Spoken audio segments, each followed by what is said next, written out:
বকছি না, আমার মনে খসখসানি আছে, সেটা দূর করব। ঈশি আপু অসুস্থ, শামিনা আঙ্কেল আর ইলহাম আঙ্কেল ঢাকা ফিরুক, তুমি কথা বলবে, আমি প্রণোর তালাক চাই। প্রেরণা চুপ হয়ে যায়। প্রীতম ঘরে ঢুকে শ্বশুরকে কল করতে, তার শ্বশুরের সাথে কথা বলতে হবে, ইনু পৌঁছেছে কিনা সেটা জানতে হবে। আমায় গালি দিয়েছে? শান্ত হয়ে বসে বোনকে জিজ্ঞাসা করে ইরফান।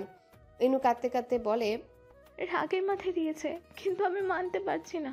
ইরফান চুপচাপ বোনকে কিছুক্ষণ দেখে। বাড়িতে তখনও কেউ ফেরেনি, ওরা দুজনই ছিল। ও কি তোর গায়ে হাত তুলেছে? ঠান্ডা গলায় জানতে চাইলো ইরফান। না, তবে কেন বলে টর্চার করেছে? ওটা টর্চারই। একটু বুঝতে চাইলো না আমাকে, বলে দিল আমি ওর বোনদের ভালোবাসি না, অথচ আমি ঈশি আপুর থেকে কম কিছু ভাবি না ওদের। একটা লম্বা শ্বাস ফেললো ইরফান, বলল, তুই এখানে এসছিস কেন? তো ডিভোর্স চাই ওর থেকে? ইনু কেঁদে ফেললো। কিসের বলছো দাদান? ডিভোর্স কেন চাইবো?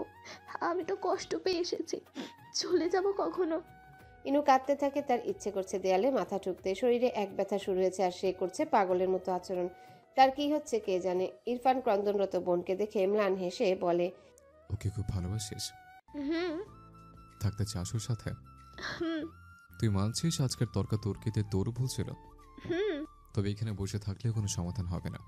ওর তো ছোট মা অসুস্থ হবে, এসব জানলে আর ছোট বাবা তোর পেয়ারের প্রীতমের উপর চড়া হবে। আমি জানি না দাদান, আমি কি করব। ইরফান উঠে দাঁড়ায়। ঘরে গিয়ে গায়ে একটা শার্ট চাপিয়ে এসে বোনের হাত ধরে বলে, আয় আমার সাথে। বাড়িতে কেউ ফেরার আগে ইরফান ইনুকে নিয়ে বেরোলো। ইনু বারবার জানতে চাইছে কোথায় যাচ্ছে তারা। ইরফান গাড়ি চালাচ্ছে ফুল স্পিডে। গাড়ি গিয়ে থামায় রোজ গার্ডেন অ্যাপার্টমেন্টের সামনে। পেট ব্যথাটা বাড়ছে ইনুর। ইরফান ওকে নিয়ে ফ্ল্যাটের দরজার সামনে দাঁড়িয়ে কলিং বেল টিপলো। ইনু পেট চেপে ধরে মাথা নিচু করে দাঁড়িয়ে আছে। দরজা খুলল প্রীতমী। তার পেছনে এসে দাঁড়িয়েছে প্রেরণা। এপাশে ইরফান দাঁড়িয়ে শান্ত চোখে তাকিয়ে আছে প্রীতমের চোখে। তারপর বলে, ওর আচরণ বরাবর এমনই ছিল, একটু অবুঝ, কিন্তু বোঝালে ঠিক বুঝে যায়। ও কোনো সিদ্ধান্ত নিতে পারে না, কোনো কিছু গভীর করে ভাবতেও পারে না। একটু খামখেয়ালি। এসব তুই জেনে গিয়েছিলে, বিয়ে করেছিলে, তোকে তো এসব আমৃত্যু সহ্য করতে হবে। যদিও পুরোপুরি বুঝদার হয়ে যায় তবুও, কারণ ওর ধাতটা এমন। যেমন আমার ধাত বদমাইশি করা, but still she is sorry for today. Pritam ফ্যাল ফ্যাল করে ইনুকে দেখছে। ইনুর মুখটা অস্বাভাবিক মলিন। প্রীতমের পেছনে দাঁড়িয়ে প্রেরণাও দেখছিল ওদের। ইরফান থেমে আবারও বলতে শুরু করে। She is really very sorry. আবারও একটু থেমে ইরফান চেঁচিয়ে উঠল, and we are sorry, sorry for everything. প্রেরণা ভাবলেশীন মুখে শুধু দেখছে। প্রণমী ইরফান মির্জার কণ্ঠস্বর পেয়ে ধীর পায়ে হেঁটে ড্রয়িং রুমে এলো। ইরফান ইনুর দিকে তাকিয়ে গম্ভীর কণ্ঠে বলে, নিজের ঘরে যাই না? ইনুর ব্যথাটা আচানক বেড়েছে। ধীরে ধীরে মাথা তুলে সে প্রীতমকে দেখে। প্রীতম ওর দিকেই তাকিয়ে আছে। দাদানের দিকে এক পলক তাকিয়ে ইনু পা বাড়ায় সামনে। হঠাৎ করে পেটে এমনভাবে মোচড় দিয়ে উঠল তার, ইনু আর সইতে পারল না। ঘাম ছেড়ে দিয়েছে শরীর থেকে। তীব্র যন্ত্রণায় অতিষ্ঠ হয়ে ইনু জ্ঞান হারিয়ে লুটিয়ে পড়ল মেঝেতে। ওর দিকে বোকার মতো কয়েক সেকেন্ড তাকিয়ে রইল প্রীতম ইরফান। তারপর দুজনাই বলেই চেঁচিয়ে উঠে তড়িতে এসে ধরল ইনুকে। ইনু অচেতন ছিল মাত্র 1.5 মিনিট। প্রেরণার কোলের উপর ইনুর মাথাটা রাখা। ইরফান অ্যাম্বুলেন্স ডেকে নিল। প্রীতম ইনুকে আগলাতে ব্যস্ত। তখন ইনু শুধু চেঁচিয়ে যাচ্ছে, আপু আমার ভীষণ কষ্ট হচ্ছে, আমার মনে হচ্ছে আমি মরে যাব। প্রীতম আমার এমন কেন লাগছে, কেন? যন্ত্রণার তোরে ঠিক মতো কিছু বলতেও পারছে না সে। ব্যথাটা সবসময় এত জোরালো থাকছে না, হঠাৎ হঠাৎ এসে ধাক্কা দিচ্ছে। তখন মিনিটের জন্য জ্ঞান হারিয়ে ফেলছে সে। আবার চেতনা ফিরলে সেই চিৎকার। প্রণমী চুপচাপ দাঁড়িয়ে কাঁদছে। এমনভাবে চেঁচাচ্ছে ইনু, কেউ আর স্থির হয়ে থাকতে পারছে না। ডক্টর রুকাইয়া পরি মেয়ের হাত ধরে রেখেছে। তাকে দেখাচ্ছে খুবই শান্ত, তবে আদতে তা নয়। ভেতরটা তার ছিঁড়ে খুঁড়ে যাচ্ছে এক ভয়াবহ আশঙ্কায়। ইনু পেটে হাত চেপে চেঁচিয়ে যাচ্ছে, মাম্মা, আমি মরে যাচ্ছি মাম্মা, আমি মরে যাচ্ছি।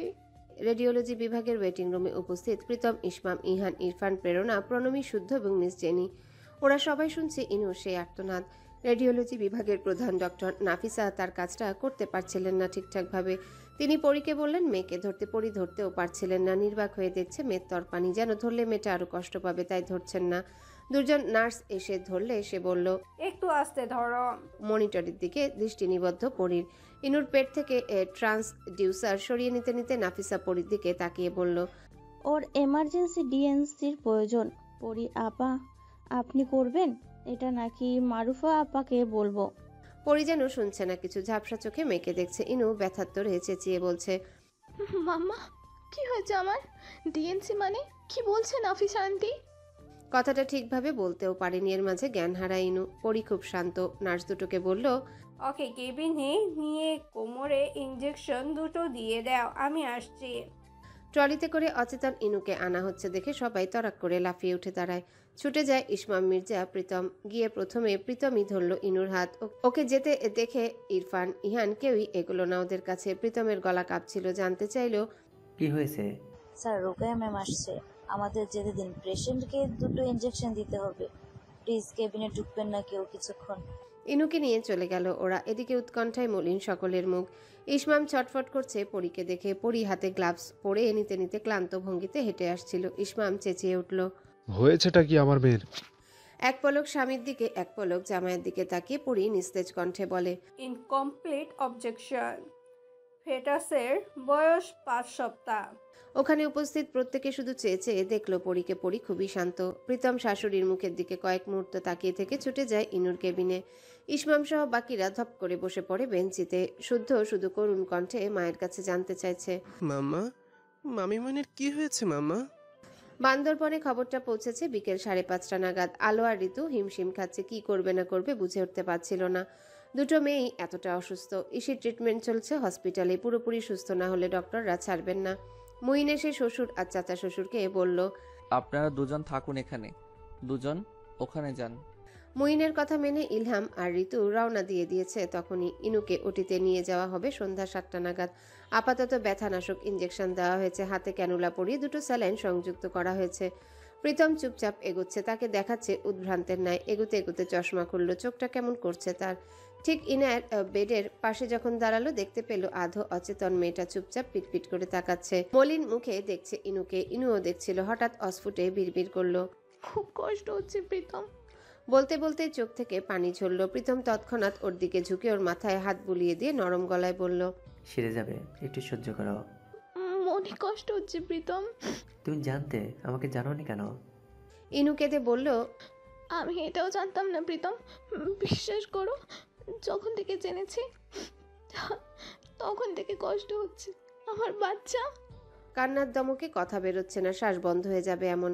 প্রীতম ওর মাথার কাছে বসে মাথাটা নিজের কোলের উপর রেখে বলতে লাগলো, এটাই হয়তো পরিকল্পনা ছিল আল্লাহ। রিনু, এমন করো না। প্রীতমের হাতটা আগলে ধরে কাঁদছে ইনু। ব্যথা একেবারে কমে গিয়েছে ইঞ্জেকশন দুটো দেওয়ার পর। এরপর সন্ধ্যা 7টায় ওটি। কাঁপা কাঁপা ডান হাতটা ইনু নিজের পেটে রেখে অঝোর ধারায় চোখের পানি ফেলতে থাকে। প্রীতমকে সান্ত্বনা দিতে পারছে না, সে নিজেই সান্ত্বনা পাচ্ছে না খুঁজে।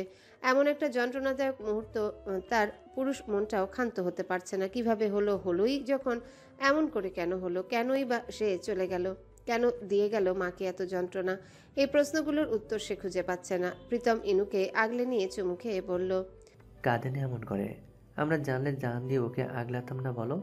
ও তো জানলো না আমাদের, জানিয়ে আসেনি আমাদের। তোমার কোনো দোষ নেই, তুমি এভাবে কেঁদো না।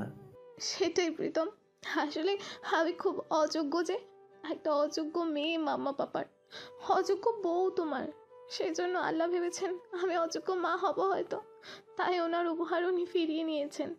হু হু করে কাঁদছে ইনু। প্রীতম ওকে ধরে রেখেছে চুপ করে। এতক্ষণ পরই কেবিনের দরজার কাছে এসে দাঁড়িয়েছিল। মেয়ের কথাগুলো শুনে চুপচাপ চলে যায় কেবিনের দরজা থেকে। কেবিনের বাইরে বসে আছে বাকিরা। এক পাশে মির্জা পরিবার থেকে ইসমাম, ইহান, ইরফান, বিপরীত পাশে আহসান পরিবারের লোকগুলো। প্রণমী চুপ করে আপুর পাশে বসে আছে মাথা হেট করে। ইহান প্রণমীকে দেখে এক পলক নিজের ভাইয়ের দিকেও তাকায়, তারপর হুট করে মাথায় প্রশ্ন এলো, কিন্তু পরিস্থিতি বিবেচনায় চুপ করে আছে। ইরফান মাথা নিচু করে বসে আছে, দৃষ্টি তার মেঝেতে নিবদ্ধ। শুদ্ধ এত কিছু বোঝে না সে। ইহানকে দেখে ইহানের সাথে হাই হ্যালো করতে ব্যস্ত। ইহান মলিন হাসে বাচ্চাটাকে দেখে। একটা সময় সে প্রেরণাকে ছেড়ে এসে ইহানের কোলে চড়ে বসলো তার অভ্যাস মতো। প্রেরণার মুখ ছেয়ে যায় অপ্রস্তুত ভাব। শুদ্ধ তখন ইহানের সাথে তার নতুন সুপারম্যানের ঠ্যাং ভেঙে যাওয়ার আলাপ পাড়তে ব্যস্ত। প্রেরণা ধমকে ওঠে, শুদ্ধ এদিকে এসো, বিরক্ত করো না ওনাকে। ইহান কপাল কুঁচকে প্রেরণার দিকে তাকায়, বলে, ওকে এভাবে ধাক্কাচ্ছ কেন? এটা হাসাহাসি করার সময় না, ওকে পরিস্থিতি বুঝতে হবে। বিরক্ত হয়ে ইহান বলল, সিরিয়াসলি? ও একটা বাচ্চা, যেখানে আমরা বড় বড় পরিস্থিতি বুঝি না, সেখানে ও বুঝবে? প্রেরণা চুপ হয়ে যায়। সে আসলে পছন্দ করছে না ছেলেটা ইহান তাজওয়ারের এত গা ঘেঁষা হোক। ইহান প্রেরণার অভিব্যক্তি বুঝলো, কিন্তু এই সময় এমন আচরণ করলো শুদ্ধর সাথে, তাও তার কোলে চেপে বসার জন্যে। এই জন্য ভীষণ ইগো হার্ট হলো ইহান তাজোয়ারের। সে জেদ করে শুদ্ধকে আরেকটু মিশিয়ে নিল নিজের সাথে এবং প্রেরণাকে দেখিয়ে শুদ্ধকে 3-4টা চুমু খেয়ে বুঝিয়ে বলল, আজ একটু কম কথা বলি বাচ্চা, মামি মনে অসুস্থ, চলো আমরা ওনার জন্য প্রে করি আল্লাহর কাছে। শুদ্ধ ইহান আঙ্কেলের কথায় মাথা নেড়ে চোখ বন্ধ করে প্রে করতে লাগলো। ইহান তাকায় প্রেরণার দিকে, প্রেরণা মাথা নিচু করে নেয়। ইরফান তখন শান্ত চোখে দেখতে থাকে ইহান প্রেরণাকে। ওদের দুজনকে দেখে এক পলক প্রণমীর দিকে তাকায় ইরফান। এক কোণে কেমন গুটিসুটি মেরে বসে আছে মেয়েটা। ইরফান হঠাৎ বলে উঠল, আই এম সরি, বাট এখানে এত জনের থাকার কোনো প্রয়োজন নেই। কেন, তুই বাড়িতে যেতে চাস? না, বাচ্চা বা অসুস্থ লোক যেমন শুদ্ধ, মিস জানি, তাদের দুজনের কথা বলছিলাম। প্রণমীর নামটা ইরফান মুখে নিল না। ইহান মাথা তুলে দেখল মিস জেনিকে। ভাইয়ের উপর কিঞ্চিত খুশি হলো ওর ভদ্রতা জ্ঞান দেখে। তারপর প্রেরণাকে বলল, মিস জেনি, পূর্ণিমা শুদ্ধ এদের বাড়িতে পাঠিয়ে দিন, বুঝলেন? প্রণমী যেতে চাইল না। ভাবির খবরটা না নিয়ে সে কোথাও যাবে না। প্রেরণা বুঝলো কথাটা ফেলে দেওয়ার মতো নয়, তাই আদেশ করলো প্রণমীকে যেতে, কিন্তু প্রণমী গেলই না। অতঃপর এক প্রকার জোর করে শুধুমাত্র শুদ্ধ আর মিস জেনিকে পাঠিয়ে দিল প্রেরণা। মির্জা বাড়ির গাড়ি এসে নিয়ে গেল ওদের। খানিক বাদে প্রীতম এলো কাহিল ভঙ্গিতে, পুরোপুরি বিধ্বস্ত অবস্থা তার। এসে ওয়েটিং রুমের এক কোণে চুপচাপ মাথা নিচু করে বসলো। ইসমাম ছিল প্রীতমের মুখোমুখি। হাঁপাচ্ছে লোকটা, খুব বড় একটা ধাক্কা পেয়েছে মেয়েকে নিয়ে আবারও। প্রীতমকে দেখে খুব রাগ চাপলো মাথায়। পরি সার্জিক্যাল পোশাক পরে ইসমামের পাশে এসে দাঁড়াতেই হাঁপাতে হাঁপাতে ইসমাম বলল, প্রীতম চুপ করে আছে। প্রেরণা, ইহান, ইরফান ঘাড় ঘুরিয়ে দেখতে লাগলো ইসমামকে। ইসমাম বলতে লাগলো, কি হাল করে ছেড়েছে নিজের। এসব নিয়ে কিছু তো বলতেও পারবো না, কারণ আমার বলার দিন ফুরিয়ে গিয়েছে। কারণ আমি তাকে বুঝি না, তাকে বোঝে তার স্বামী। পরি চুপ করিয়ে দিল ইসমামকে। থামবেন আপনি? যেটা হয়েছে এটা মাত্র একটা দুর্ঘটনা। আল্লাহকে ডাকেন আমার মেয়েটা যেন শক্ত থাকে। মেয়ে যখন থেকে নিজের জীবন থেকে আমার মতামতের গুরুত্ব কমিয়ে দিয়েছে, তখনই থেমেছি। কথাগুলো বলতে বলতে ইসমাম একটা দীর্ঘশ্বাস ফেলে। প্রীতম আর একটা কথাও বলেনি শ্বশুরের কথার বিপরীতে। সেই যে নীরব হয়েছে, নীরবতা ভেঙেছে ইনুকে ওটি থেকে বের করার পরে। এবারও সবার আগে ছুটল প্রীতম। ইনুর শরীরটা অবশ ছিল তখন, অ্যানেস্থেশিয়ার প্রভাবে স্যালাইন চলছিল। প্রীতমকে হুড়মুড় করে ঢুকতে দেখে বাকিরা কেউ পা বাড়ায়নি ওদিকে। ইসমামও না, সে শুধু চোখ মুখ কঠিন করে বসে একটা সিদ্ধান্ত নিয়ে নেয়। প্রীতমকে দেখেই ইনু নড়ে চড়ে উঠতে চায়। প্রীতম ওকে থামিয়ে দিল। চুপ করে থাকো। আমি কি বেঁচে আছি? ক্লান্ত আর ক্ষীণ স্বরে বলল ইনু। এখনো একটা ঘোরের মধ্যে আছে সে। ওটিতে কি হয়েছে তার স্পষ্ট মনে নেই কিছুই। একটা টাইম লুপে আটকে ছিল যেন। আসো। শান্ত জবাব প্রীতমের। ইনু বড় বড় শ্বাস নিয়ে প্রীতমের দিকে তাকিয়ে বলে, প্রীতম, হুম, আমি সরি, আর ঝগড়া করব না। এটা কতবার বলবে? যতবার তোমার সাথে ঝগড়া করব তারপরে ততবার। ইনু কাঁদছে হু হু করে। প্রীতম ওর বেডের পাশে বসে চুপচাপ ওকে দেখছে। কালো মোটা ফ্রেমে চশমার নিচে ছলো ছলো দুটো চোখ। ইনু বলল, তুমিও ওর জন্য কষ্ট পাচ্ছ তাই না? মাথা নাড়ল। প্রীতম বলল, আমার শুধু মাথায় একটা কথাই ঘুরপাক খাচ্ছে, আমি বাবা হতে যাচ্ছিলাম ইনু। দু চোখ বন্ধ করে নেয় ইনু। কিছুক্ষণ ফোপানির মতো আওয়াজ বের হয়, তারপর নিজেকে সামনে নিয়ে বলে, এখান থেকে আমাকে বাড়িতে নিয়ে চলো, থাকতে চাই না এখানে আমি। সুস্থ হওয়া আগে। আপু কোথায়? প্রণ কোথায়? আছে। আবারও লম্বা একটা শ্বাস ফেললো ইনায়া। বলতে লাগলো, প্রীতম, আমি আলাদা হতে চাই না। আমি তোমার বোনদের থেকেও তোমাকে আলাদা করতে চাই না। এমন ইন্টেনশনই আমি তোমার লাইফে আসিনি। ইনু তুমি ঠিক নেই, এসব তুমি সুস্থ হলেও বলতে পারবে, আমরা তখন আলোচনা করব। মনটা সবকিছু মিলিয়ে বিতৃষ্ণ হয়ে আছে। খানিক বাদে আবারও বলল, ও যদি থাকতো তুমি খুব খুশি হতে তাই না? ও আমাদের বেবি হতো প্রীতম। একটার পর একটা প্রসঙ্গ টেনে হাহাকার করছিল। প্রীতম ওকে সান্ত্বনা দিতে পারছিল না। কি সান্ত্বনা দিবে? ঝুঁকে ইনুর দিকে তাকিয়ে মাথায় হাত বুলিয়ে বলল, তোমার বেবি চাই? 6 মাস পরে আমরা চেষ্টা করব।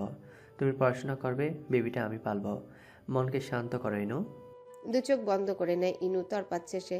প্রীতম আর অপেক্ষা না করে বেরিয়ে এসে পরীকে বলে, ইহান ইরফান উঠে দাঁড়ায় বোনকে একটিবার দেখে আসবে বলে। এদিকে ইসমাম ফোন কল রিসিভ করতে করতে হাঁপিয়ে উঠেছে। সবার খুব দুশ্চিন্তা হচ্ছিল। পরি মেয়েকে সামলে মনকে শক্ত করে চলে যায় দুটো পেশেন্টকে নর্মাল ডেলিভারি করাতে। সে যে ডাক্তার, তার ফুরসত কই একটু অসুস্থ মেয়েটার মাথার কাছে বসার। রাত 12টা তখন। আবারও ওয়েটিং রুমে ঝিমোচ্ছিল সবাই। কারো নেই বাড়ি যাওয়ার তারা।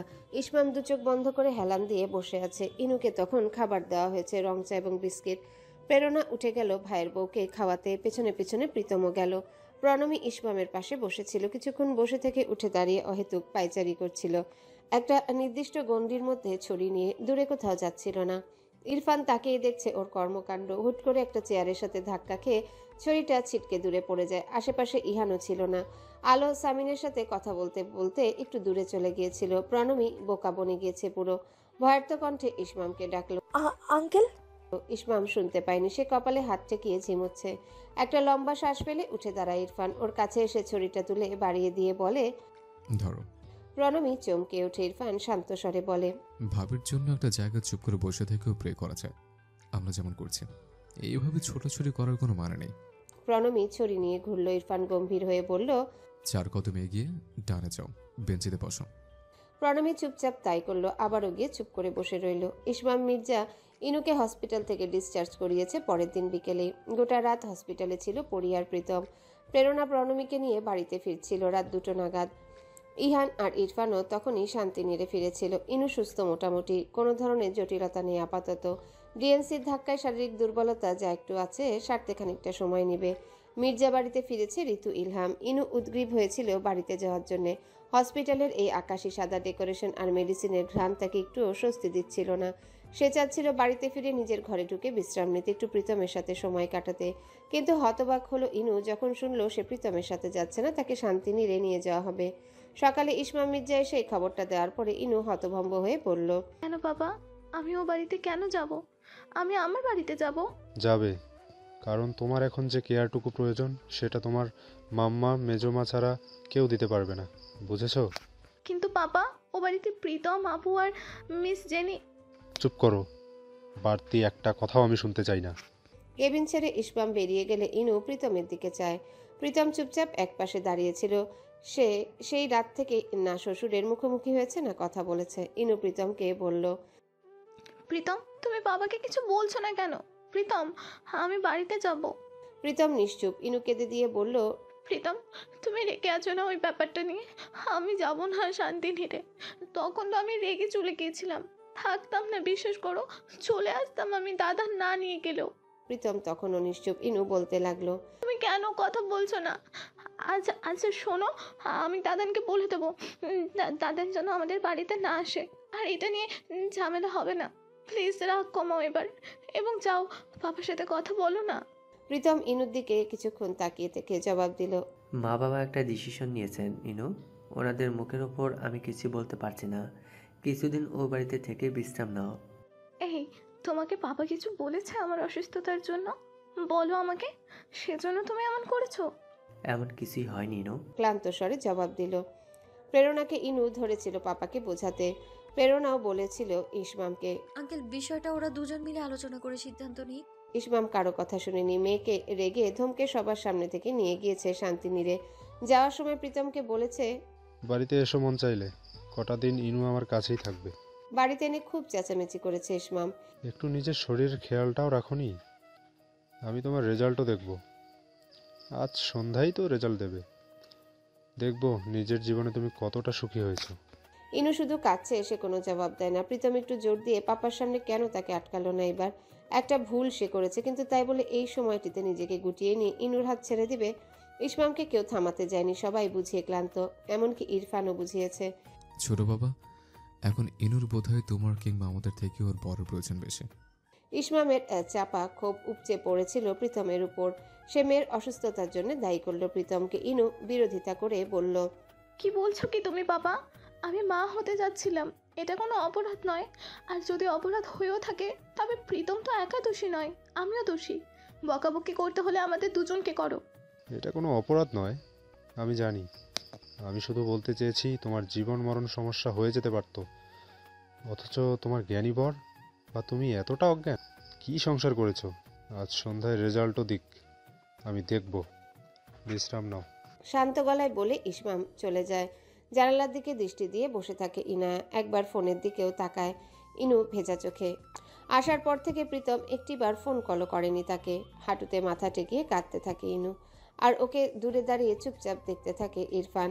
কাজ বাদ দিয়ে কম্পিউটারের সামনে অযথা বসে আছে প্রীতম। আসলে কাজ সে কিছুই করছিল না। গতকাল ইনুকে নিয়ে ইসমাম বাড়িতে চলে যাওয়ার পরে হসপিটালের বিল পে করে বাড়িতে ফিরে সেই যে ঘরকুনো হয়েছে, এখন অবধি ঘর থেকে বেরোয়নি। তাকে লাগছে উদ্ভ্রান্তের মতো। প্রেরণা অনেক অপেক্ষা করে শেষে গিয়ে ভাইয়ের কাঁধে একটা হাত রাখে, বসে পাশে। প্রীতম হাসার চেষ্টা করে আপুকে দেখে, চেষ্টা সফল হয় না। প্রেরণা দরাজ গলায় বলে, ওকে নিয়ে আয়, অনেকটা সময় পেরিয়ে গিয়েছে। তুই গেলে ইসমাম আঙ্কেল আপত্তি করবে না এখন? তার রাগ পড়েছে হয়তো। আর শোন, উনি এমন না, আমরা জানি এটা। মেয়ের এত বড় অ্যাক্সিডেন্টের ধাক্কা সামলাতে পারেনি, এই যা। প্রীতম নিশ্চুপ। প্রেরণা ভাইকে বোঝানোর মতো করে বলে, হ্যালো বন্ধুরা, পরবর্তী পার্ট খুব তাড়াতাড়ি আসবে, তো সবাই অপেক্ষায় থাকো। আর চ্যানেলটি যারা এখনো সাবস্ক্রাইব করনি তারা পরবর্তী পার্ট দেখার জন্য চ্যানেলটি সাবস্ক্রাইব করে রেখো। ধন্যবাদ সবাইকে, আমাদের সাথেই থেকো।